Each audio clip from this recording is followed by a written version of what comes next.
अभी जो मौसम तब्दील हो रहा है उसमें बाहर मच्छर नहीं होंगे, घरों के अंदर मच्छर होंगे। लोकल गवर्नमेंट से मैंने बात भी की है और लोकल गवर्नमेंट कर रही है स्प्रे। बीमारी जड़ पकड़ लेती है तो एक बच्चे से दूसरे बच्चे को और फिर कम्युनिटी में फैल जाती है। आगे चल के हमें इस पर रोकथाम करनी है और उसके लिए मेहनत करनी पड़ेगी। बीमारी है, इसको होना ही नहीं चाहिए था, क्योंकि उसकी जो है रुकावट के लिए हमारे पास वैक्सीन ज़रूर मौजूद है।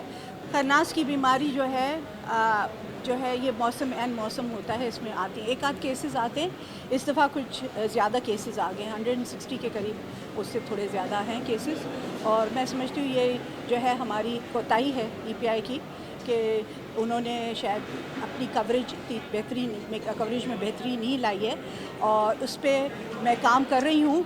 और हम जो है उसमें रिफॉर्म्स ला रहे हैं कि EPI की कवरेज किस तरह बेहतर हो सकती है। मैंने 2-3 मीटिंग्स की हैं।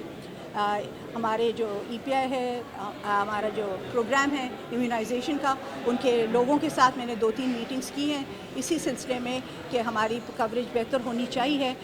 लेकिन जब एक दफ़ा बीमारी जड़ पकड़ लेती है तो एक बच्चे से दूसरे बच्चे को और फिर कम्युनिटी में फैल जाती है, और उस वजह से जो है हम एक मॉपिंग अप करते हैं, जैसे केस रिस्पांस जिसको कहा जाता है, और हर केस के बाद हम इस एरिया को स्वीप करके और वहाँ इम्यूनाइजेशन करते हैं जो उन बच्चों को नहीं मिला, और बूस्टर देते हैं। WHO ने बड़ी मेहरबानी की, हमें खन्नास की जो एंटीटॉक्सिन है वो मुहैया किए, 500 वायल्स मुहैया किए। मैं समझती हूँ काफ़ी हैं, लेकिन आगे चल के हमें इस पर रोकथाम करनी है और उसके लिए मेहनत करनी पड़ेगी। मुझे मेरे साथ मेरे अमले को और EPI के अमले को बहुत ज़्यादा मेहनत करनी पड़ेगी, क्योंकि हम इस दौर में ये होना ही नहीं चाहिए कि बच्चे खन्नास से मर रहे हों या खसरे से मर रहे हों। 160 से ज़्यादा हैं। जोही के इलाके में कोई 17 के करीब हो गए हैं। अमवात जो है हमारे पास कोई सही फिगर तो मेरे पास नहीं होगी, लेकिन 20 से 28 तक बात हुई है। खन्नास की वैक्सीन अवेलेबल है और हमारी वो पेंटा वैक्सीन के साथ दी जाती है, और 3 डोजेस उसके होते हैं। और मैं ये समझती हूँ कि ये जो बीमारी है इसको होना ही नहीं चाहिए था, क्योंकि उसकी जो है रुकावट के लिए हमारे पास वैक्सीन ज़रूर मौजूद है।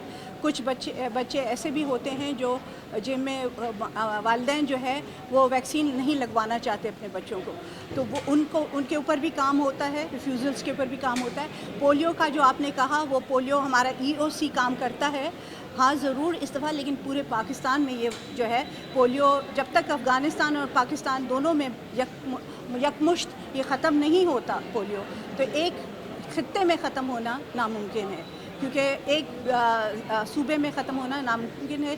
पूरे पाकिस्तान को साफ़ होना पड़ेगा, पूरे अफ़गानिस्तान को साफ़ होना पड़ेगा, तब जाके। चिकनगुनिया के टेस्ट किट्स अवेलेबल हैं। चिकनगुनिया जो है ज़रा मुश्किल है टेस्टिंग उसके अवेलेबल हैं, और वो हो रही हैं टेस्टिंग, लेकिन ज़्यादातर हम जो है, क्योंकि चिकनगुनिया इतना जान लाहक नहीं होता है, तो एक्सपेंसिव टेस्ट होते हैं, इसलिए ज़्यादातर लोगों को हम एडवाइज़ नहीं करते कि आप चिकनगुनिया का टेस्ट करा दें। उनके सिम्टम्स जो हैं उसी के ऊपर उनको, वैसे भी चिकनगुनिया के लिए कोई ख़ास ट्रीटमेंट नहीं होती, और उसके जो है उसके सिम्टम्स को जो है उसको उसकी ट्रीटमेंट ये लोकल गवर्नमेंट की है। लोकल गवर्नमेंट से मैंने बात भी की है और लोकल गवर्नमेंट कर रही है स्प्रे। वो अभी क्या है कि अभी जो मौसम तब्दील हो रहा है उसमें बाहर मच्छर नहीं होंगे, घरों के अंदर मच्छर होंगे, तो हम इंडोर रेजिडुअल स्प्रे करवाने के लिए कह रहे हैं, और इनसाइड द हाउसेस स्प्रे होनी चाहिए। वो उसके लिए हम जहाँ भी एक केस होता है डेंगू का या मलेरिया का, हम उनके घर पे पहुँच के इंडोर रेजिडुअल स्प्रे कराते हैं।